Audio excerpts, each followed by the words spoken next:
Welcome to Kenton's videos. Enjoy the video. In this video, I will show how to make a circle airplane paper. To begin, ensure you have a standard sheet of paper, typically 8.5 inches by 11 inches. This will be the primary material for our unique glider.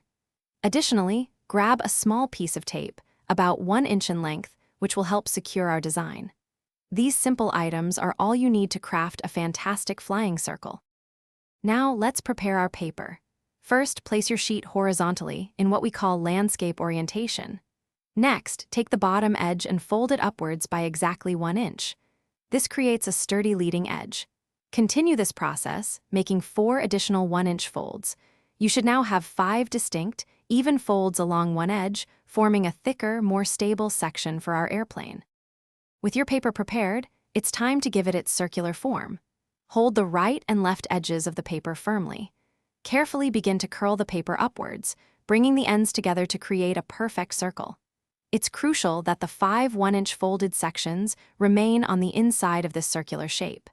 This internal weighting is key to the plane's flight dynamics, helping it maintain balance and glide smoothly. To complete your circle airplane, carefully tuck the right edge of the paper into the folds of the left edge, creating an overlap.